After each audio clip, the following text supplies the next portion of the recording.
नमस्कार, मैं हूं आशीष चित्रांशी और आप देख रहे हैं द न्यूज लॉन्चर।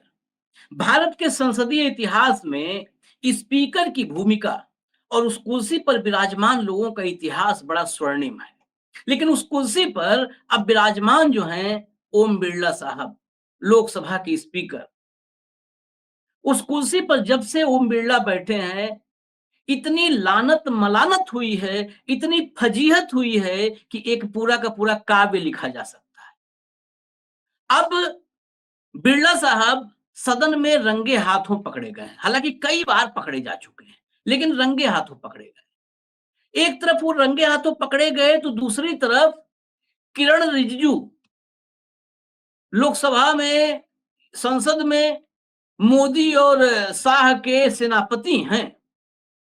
रिजिजू ने मोदी को ही, सेनापति ने अपने ही राजा को फंसा दिया है, क्योंकि संसद में मोदी जी का आचरण और अभिनंदन वो किसी राजा सम्राट जैसा होता है। आगे दिखाएंगे आप, आज बहुत सारी क्लिप्स हैं आपको दिखाने की।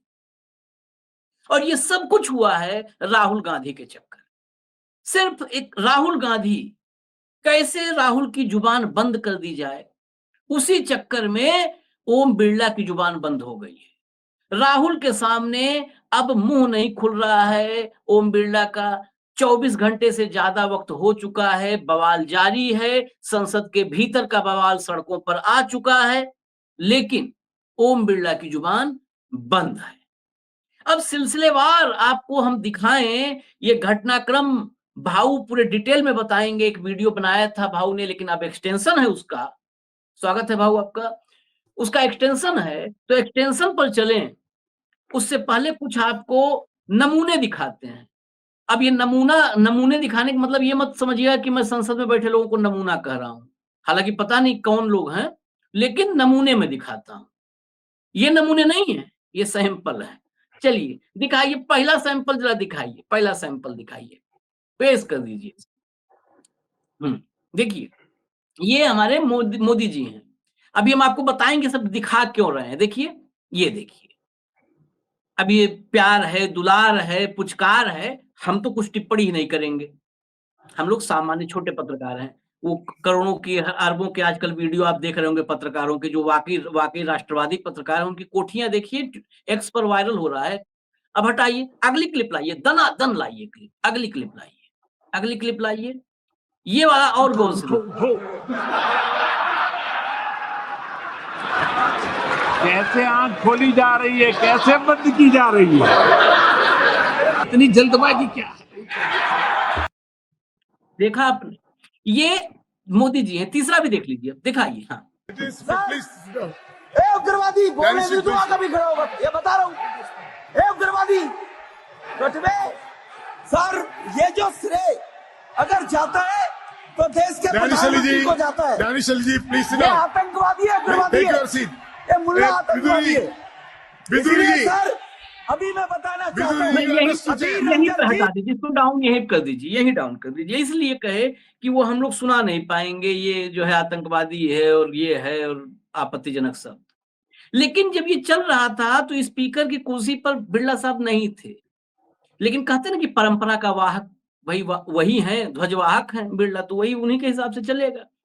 दानिश अली जी आप बैठ जाइए। इनके माइक का बटन ऑफ कोई करवा नहीं पाया, कोई नहीं करवा पाया, क्योंकि इनके माइक से जो शब्द निकल रहे थे ना, वो वाच, विधुड़ी वाच, इस देश के माथे कलंक पोता जा रहा था, तब भी माइक नहीं बंद हो रहा था। अब बताइए, अब इनको अगर बेशरम कह दें तो कहेंगे कि इतनी बड़ी कुर्सी बैठे आदमी बेशरम कैसे कह दिया। भाऊ 105 अनुच्छेद बताए हैं, हम लोग भी सोच रहे हैं कि पढ़ ही लें अनुच्छेद, कहें उसके मुताबिक संसद कैसे चलना है तय करेंगे। अभी आगे मैं दिखाऊंगा आपको टू विंडो 2024 और 25 का। एक दर्शकों से कह रहा हूं, थोड़ा सा इंतजार करिए बस। आज टू विंडो 24 और 25, जब मैं कहा ना रंगे हाथों पकड़े गए हैं। झूठा आदमी भूल जाता है कल क्या बोले थे भाई, सच्चा तो सच तो फैक्ट होता है, वो बदलता नहीं। झूठा भूल जाता है कि कल क्या झूठ बोले थे, ये होता है और हम दिखाएंगे आज आपको। हमें नहीं इनका विशेषाधिकार हनन का है कि खारिज करते रहे और करते रहे। भाऊ ये पूरा प्रकरण आपने तो बड़े माइन्यूटली इस प्रकरण को देखा है, जब मनीष तिवारी से राहुल गांधी के साथ क्या हुआ, फिर मनीष तिवारी की एंट्री, अभी बहुत सारी क्लिप है वो दिखाऊंगा, लेकिन पहले थोड़ा सा देखिए आपकी टिप्पणी, एक टिप्पणी ले लें आप। देखिए देखिए आशीष जी, बात ये है, राहुल मुंह खोलते तो गदर कर देते हैं। राहुल इस देश की समस्याओं को शब्द देते हैं। जब इस देश की समस्या सामने आएगी तो उसका उत्तर देने के लिए सामने कुछ भी नहीं, ना बेरोजगारी की समस्या, ना किसानों की समस्या, कोई कोई कुछ भी नहीं है उनके पास। जब आपके पास कुछ नहीं है तो आप उस आवाज को ही दबा दो, सवाल उठने ही मत दो, और चाटुकारों को पूरा समय दे दो कि जो हर चीज में, यदि अमेरिका में ट्रंप भी जीतता है तो उसका भी महिमा मंडन मोदी जी की वजह से हुआ है, मोदी जी के मित्र इसलिए जीत गए। हर जगह हर चीज में नरेंद्र मोदी, नरेंद्र मोदी, नरेंद्र मोदी। मैं ये नहीं कहता कि नहीं कहना चाहिए, बिल्कुल कहिए, आप बिल्कुल महिमा मंडन करिए, आपका अधिकार है, आपके नेता है वो, लेकिन देश के सामने समस्या क्या है ये भी तो देख लीजिए। जो भी शब्द कहे वो बोलता है झूठ है। अब बिरला जी ने उस दिन बड़े नसीहत देते हुए कहा, पूरे हाउस के अभिभावक तो है ही वो, पिता समान ज्ञान दिया, यहाँ पति पत्नी भी है या भाई बहन भी है, थोड़ा समझ के। वो पूरा कटाक्ष राहुल गांधी की तरफ था, क्योंकि प्रियंका और राहुल दोनों भाई बहन हैं।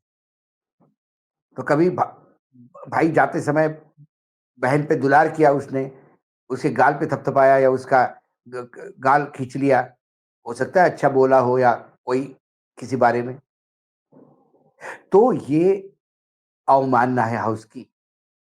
ये हाउस में ऐसी बातें नहीं हो सकती। लेकिन प्रधानमंत्री किसी महिला के सर पे दे टपाटप दे टपाटप दे टपाटप कर सकते हैं। प्रधानमंत्री ऐसे ऐसे ऐसे ऐसे कर सकते हैं, प्रधानमंत्री ऐसे ऐसे ऐसे ऐसे कर सकते हैं, है ना? ये सारी चीजें कर सकते हैं क्योंकि वो प्रधानमंत्री है। वो सारी चीजें कर सकते हैं और उस पे ये आनंद व्यक्त करते हैं। हाउस की गरिमा बहुत ऊपर जाती है। अंतरराष्ट्रीय स्तर पे कोई बड़ा अवार्ड मिला इस हाउस को, ये सारा चीज इस हाउस में होने दे रहे, और ये सब होने देने पे बिरला जी की राजनीतिक भविष्य तय हुआ है।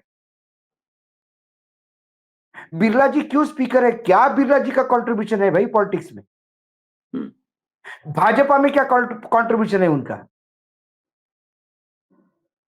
मात्र एक कंट्रीब्यूशन है कि वो विपक्ष को बोलने नहीं देंगे और सत्ता पक्ष का सारा गंदगी इस देश के सर पे मर देंगे। सही कहा आपने, क्यों नहीं माइक हुआ विदुड़ी जब बोल रहे थे तो? और ये विदुड़ी पहली बार थोड़ी बोले।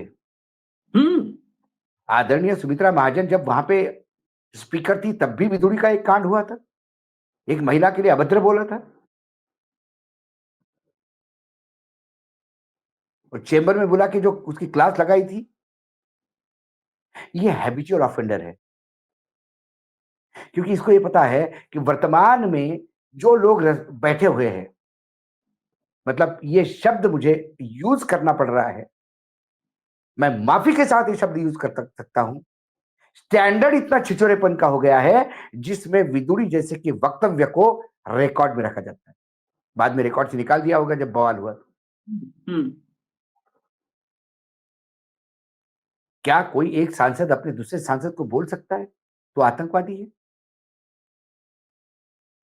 किसने दिया है? क्या गृह मंत्री है देश का, जिसके बाद फीडबैक आया है?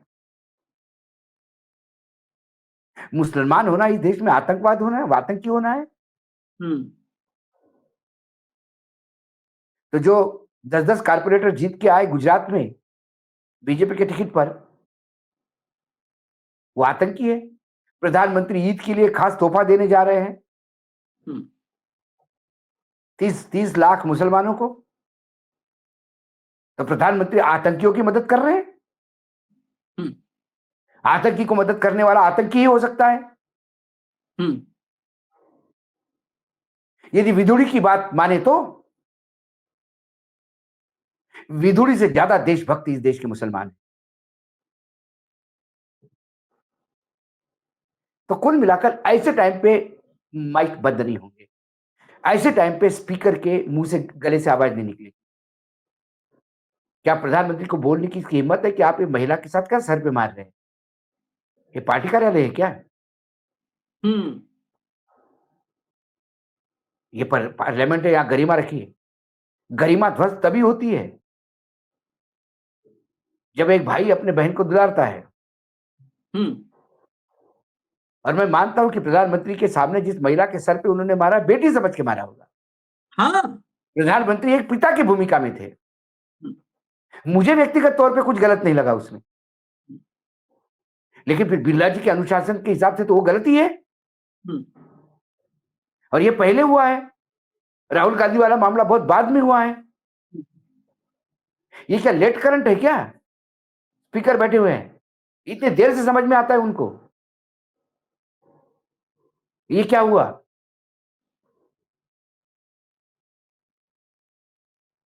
सवाल है, जब स्पीकर बैठता है आशीष, स्पीकर पद पे जब स्पीकर चुना जाता है तो उसको दोनों नेता प्रतिपक्ष और नेता सत्ता पक्ष, नेता सदन, ये दोनों उसको आदर से चेयर पे जाके बिठाते हैं। वो इसलिए कि हम दोनों के आप स्पीकर हैं, पूरे सदन के अभिभावक हैं, और एक पिता हमेशा अपने कमजोर बच्चों पे ज्यादा ध्यान देता है। विपक्ष कमजोर होता है तभी तो सत्ता में नहीं है।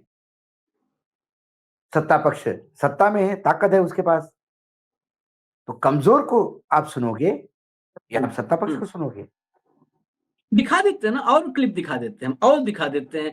अगर मैं सोचता हूं कि जिस समय योगी आदित्यनाथ सदन में रो रहे थे, सोमनाथ दा की जगह अगर ये बिरला जी होते तो कहते नो नो नो, नहीं रो सकते हो, या आचरण में नहीं आता है, तो रोने धोने के लिए सदन नहीं बना है, रोने धोने के लिए नहीं बना है सदन, बैठो चुपचाप। नो, खैर, नो। अगला क्लिप दिखाइए, अगला अगला क्लिप प्ले करिए।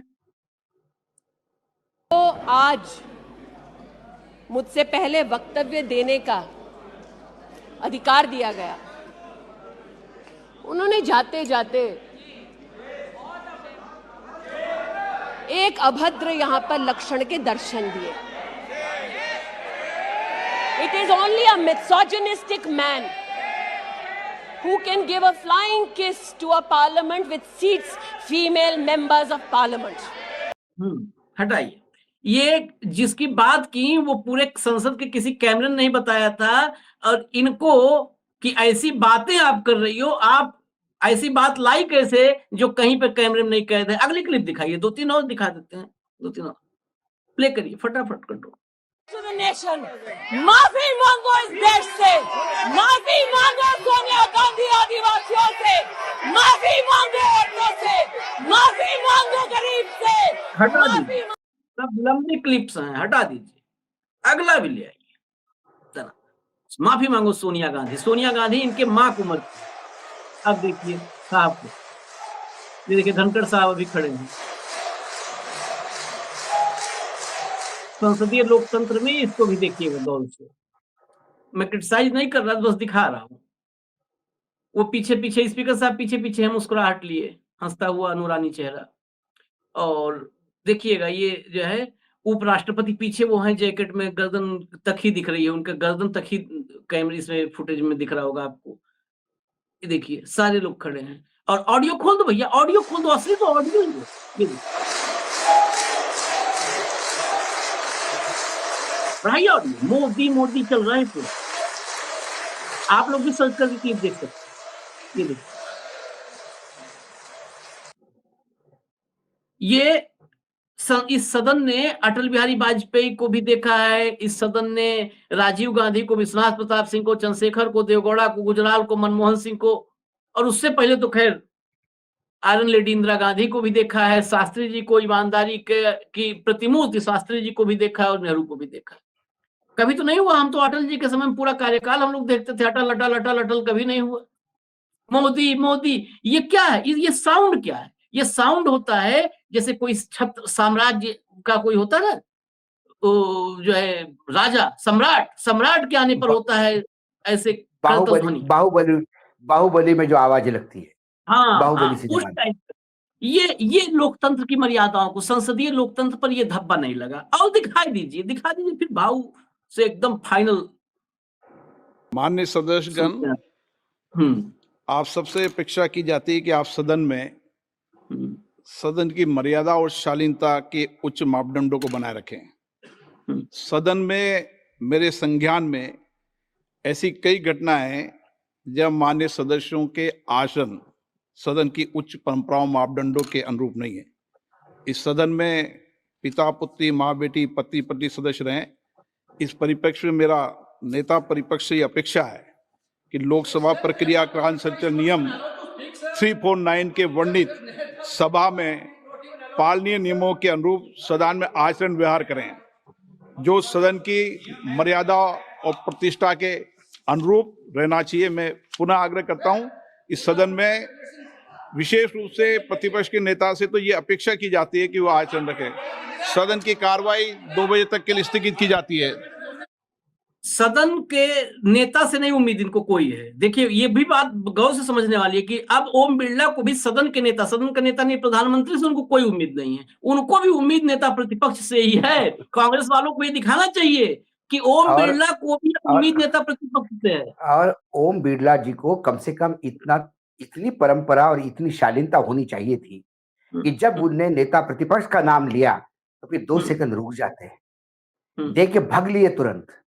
नेता प्रतिपक्ष को भी सुनते तो सदन की गरिमा क्या होती है ये बता देते। ये आज गरिमा बता रहे हैं। ये उस पार्टी के अध्यक्ष, उस पार्टी के मेंबर है जिससे गरिमा बताते हैं। सुखराम के टाइम पे क्या गरिमा तार नहीं हुई थी इस सदन की? सदन में जब नोट गिने गए थे, वोट फॉर नोट, वो जो नोट लाके गए थे, तब सदन की तार नहीं हुई थी। जब एक मंत्री कैमरे के सामने बोलता है कि पैसा खुदा तो नहीं, लेकिन खुदा की कसम खुदा से कम भी नहीं, तब सदन की तार नहीं हुई थी भूमिका। जब जिस पार्टी का अध्यक्ष बोलता है कि अगला पैसा डॉलर में दीजिएगा, तब तार नहीं हुई थी भूमिका। सदन की भूमिका कहाँ तार हुई है? जब नए सदन में आपने उद्घाटन किया, उसमें राष्ट्रपति को नहीं बुलाया, क्या सदन की तार नहीं हुई है भूमिका? पत्रकारिता पे अंकुश है, क्या सदन में तार नहीं हुई भूमिका? सेंट्रल हॉल में जो सीनियर पत्रकारों को एंट्री नहीं दे रही, क्या ये आप ये लोकतंत्र चला रहे हैं, परंपरा चला रहे हैं आप? नई परंपरा गढ़ रहे हैं। परंपरा, शालीनता, इन शब्दों की जगह नहीं है अभी वर्तमान स्थिति में। यदि ये शालीनता है तो क्या विदुरी शालीन थे? हाँ। सवाल वो है। ऐसे कई चीजें हैं आशीष। परंपरा, किस परंपरा की बात करते हैं? वर्तमान स्पीकर बता दे पुराने किस स्पीकर के नाखून के बराबर भी ये हैं? बड़े बड़े स्टारवर्ड भी यहां देखे हमने, सभी राजनीतिक दल के देखे। जिनको हिंदी नहीं आती ऐसे भी देखे थे हमने। टीडीपी के नेता थे बालयोगी, जीएमसी बालयोगी, लेकिन उन्होंने भी मर्यादा का ख्याल रखा और शालीनता से पेश आए।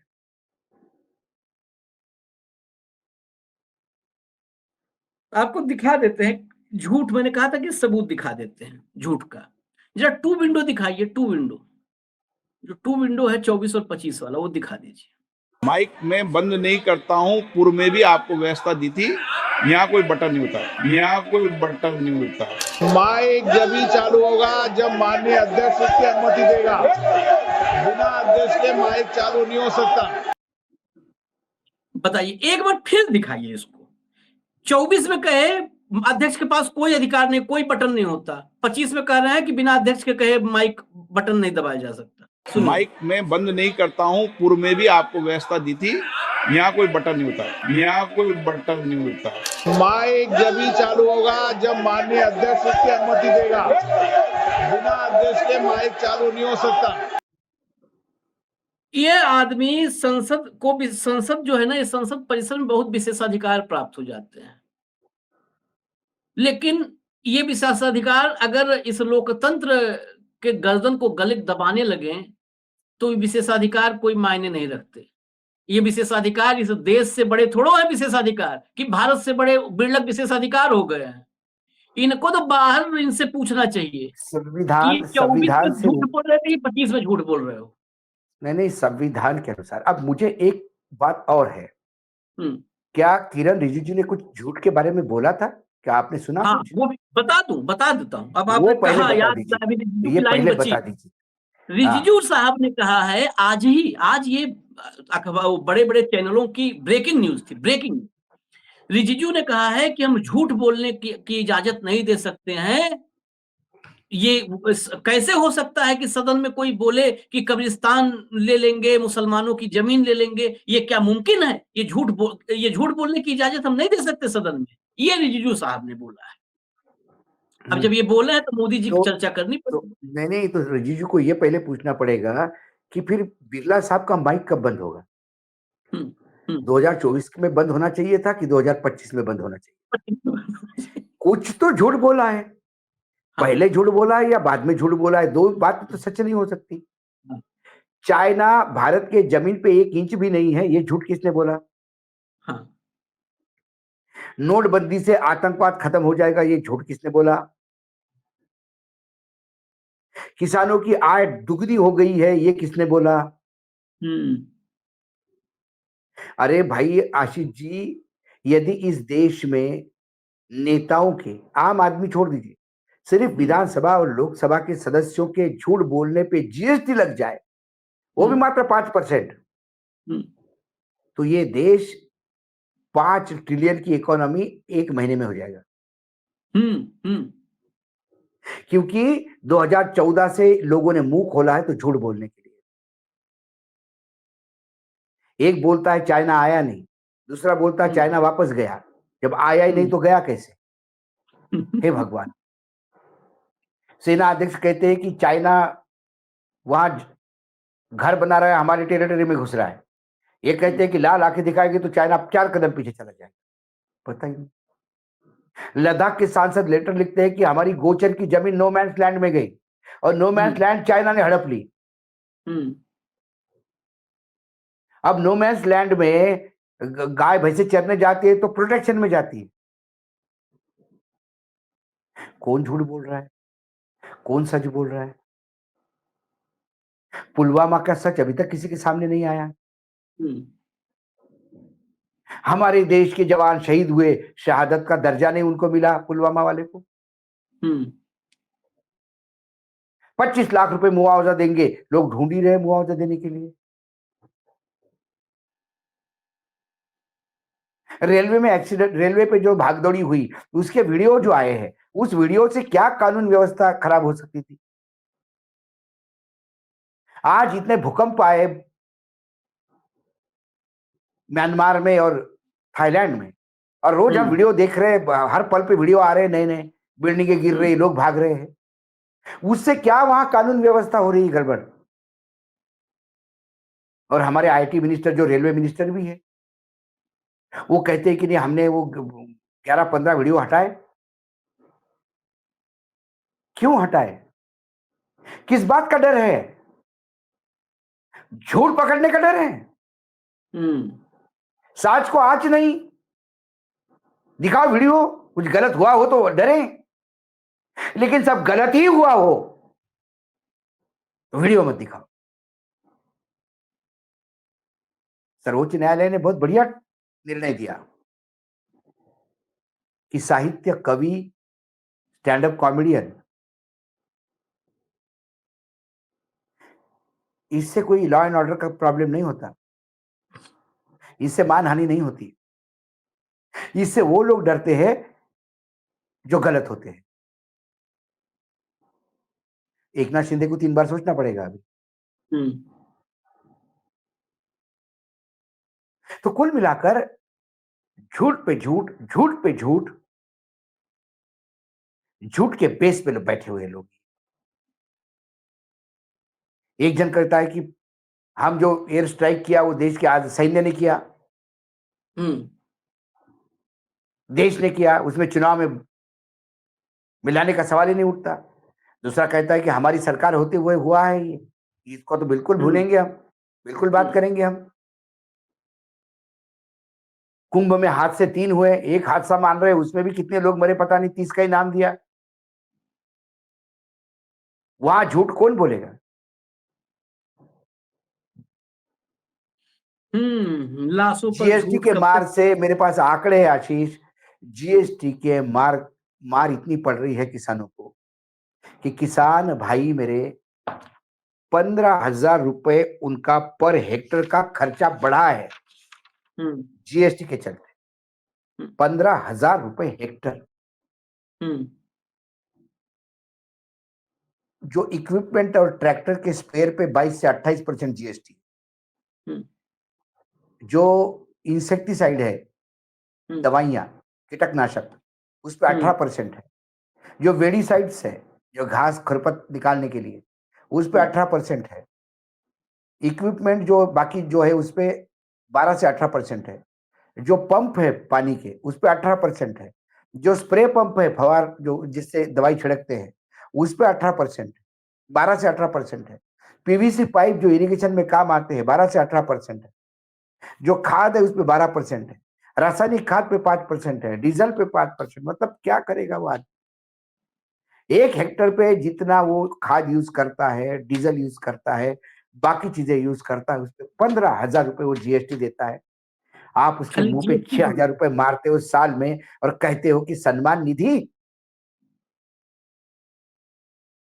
ये तो हमने सुना था कि भाई कोई डकैत बहुत किसी को लूट लेता है तो साथ में उसको 200 रुपए वापस कर देता है। बोले तू जा, रास्ते में कहीं ऑटो मिलेगा उससे ले लेने को। कैसे जाएगा चाय तू घर? पानी पीते हुए घर जाओ आराम से। तो ये क्या, ये डकैती चाय नहीं पानी है पीते। किसानों पे? आज महाराष्ट्र पे हर दिन 8 लोग अपनी जान दे रहे हैं, किसान। एवरेज 8 का बैठता है। कर्ज माफी किसने बोला था? चलो, विधानसभा चुनाव में महाराष्ट्र में किसानों को कर्ज माफी देने का बात किसने की?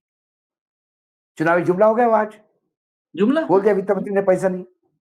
6,000 रुपए सोयाबीन को दूंगा, किसने कहा था?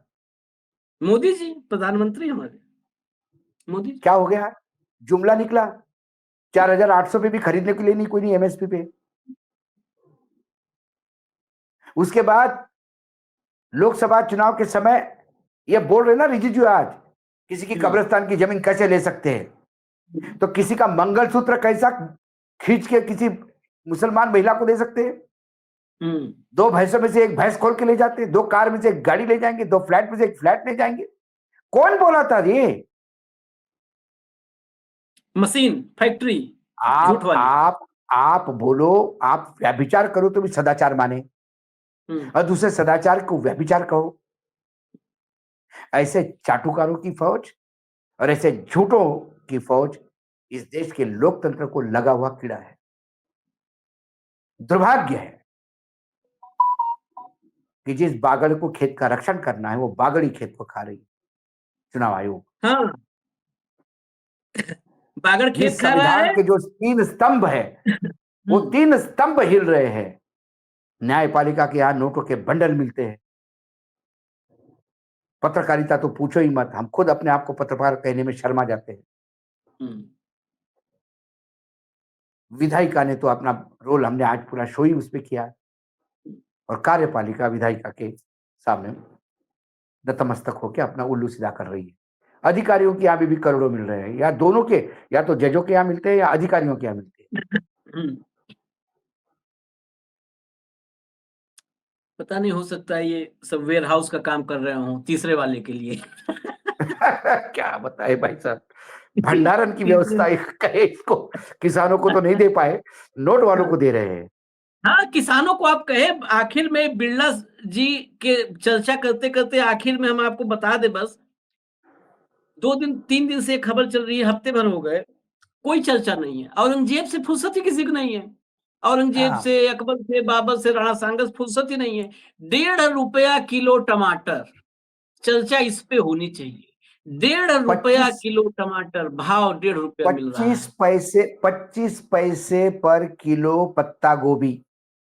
उसी मध्य प्रदेश में मैं बोल रहा हूं, लोगों ने जानवरों को खेत में छोड़ दिया है। चलो, खेत में टमाटर जानवर खा रहे हैं। हाँ, क्योंकि किसानों को टमाटर तोड़ने का भी पैसा नहीं निकल रहा है। और ये फूड प्रोसेसिंग है, मंगलयान पे जाने की बात करते हैं। हमारा देश, आशीष आपने टमाटर की बात कही, विश्व में सब्जियां और फल सबसे ज्यादा उगते हैं इस देश में, लेकिन 60% से ज्यादा बर्बादी होती है क्योंकि हमारे यहाँ फूड प्रोसेसिंग नहीं है। अरे भाऊ, ये टमाटर 60, 80 रुपए, 70 रुपए भाव जाता है। 1.5 रुपया जो पैदा कर रहा है, ये देश दलालों का देश बना कर रख देंगे ये सब।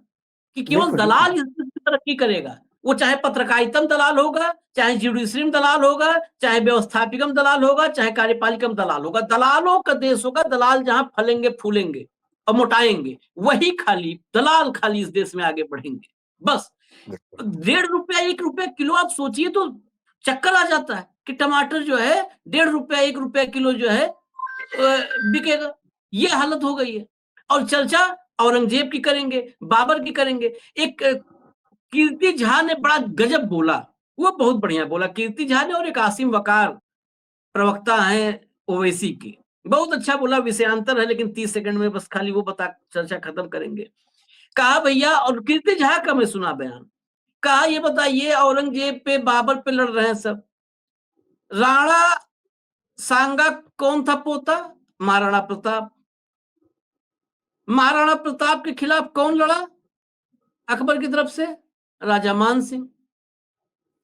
राजा मान सिंह का के वंशज कौन है? राजस्थान की सरकार चला रहे हैं, डिप्टी सीएम। तो मान सिंह भी चाहिए आपको और राणा प्रताप भी चाहिए। गद्दार खाली कहोगे किसको? वो बाबर को। मतलब वो गद्दार क्या, वो तो विदेश से आया था, यहाँ पर चढ़ा था। गद्दार खाली मुसलमान, कुल मिला के मुसलमान को गद्दार। बिल्कुल, आपको बिल्कुल। राणा सांगा भी चलेगा, राणा प्रताप भी चलेगा, और मान सिंह भी चलेगा, और जय सिंह भी चलेगा। जय सिंह भी चलेगा। जिन्होंने तलवार उठाई राणा प्रताप की काटने के लिए, उनका भी मुर्दाबाद नहीं करोगे। एक डिबेट में आसिम वकार ने कहा मैं कहता हूं राणा प्रताप जिंदाबाद, महाराणा प्रताप जिंदाबाद, और मान सिंह मुर्दाबाद। और करणी सेना वाले से कहा मान सिंह मुर्दाबाद बोलो, कहे कि मान सिंह ने तो अकबर के खिलाफ तलवार उठाई थी, वो राणा प्रताप के खिलाफ अकबर की सेना की तरफ से, तो मान सिंह मुर्दाबाद हुआ ना। अगर राणा प्रताप जिंदाबाद तो मान सिंह मुर्दाबाद। छत्रपति शिवाजी महाराज के खिलाफ किसने तलवार उठाई थी मुगलों से? हाँ, यही थे। तो मुर्दाबाद ना, इनके लिए राणा प्रताप भी जिंदाबाद और मान सिंह भी जिंदाबाद। मतलब बाबर की तरफ से लड़ने वाला वो जो है राजा, वो जिंदाबाद रहेगा, अकबर की तरफ से लड़ने वाला राजा जिंदाबाद रहेगा। बस खाली मुसलमान का ही वो है कसूर सब। राणा प्रताप के साथ बड़ा वाजिब सवाल था ये सवाल, इसलिए मैं रिपीट कर रहा हूं। किसी की अच्छी बात सुनते हैं तो हम लोग बता, नाम लेकर के मैं बोलता हूं कि उसे क्रेडिट भी मिले। कहा कि हकीम खां सूर, इतिहास गवाह है, हकीम खां सूर जो है सेनापति था राणा प्रताप का। हकीम का, ये सब मुसलमानों को बाबर की औलाद काहे कहते हैं भाजपाई? क्यों नहीं कहते हकीम खान सूर की औलाद? सवाल आशीष, तब हिंदू मुसलमान की लड़ाई थी नहीं, क्योंकि थी तब ही नहीं, ये राजाओं की लड़ाई थी, क्योंकि ये छिछोरे नेता नहीं थे तब, वो साम्राज्य की लड़ाई थी। साम्राज्य की लड़ाई थी, बस साम्राज्य की लड़ाई थी। क्यों? औरंगजेब ने सिर्फ मराठों पे हमला किया, औरंगजेब ने कुतुबशाही निपटा दिया, औरंगजेब ने आदिलशाही निपटा दिया, औरंगजेब ने निजामशाही निपटा दी। मराठों को नहीं निपट पाया। हाँ, गोलकुंडा, बीजापुर, सब वो हिंदू मुसलमान की लड़ाई थी नहीं, वो साम्राज्यों की लड़ाई थी। मुगल साम्राज्य निजाम, मुगल साम्राज्य गोलकोंडा, मुगल साम्राज्य मराठे, मुगल साम्राज्य राजपूताना।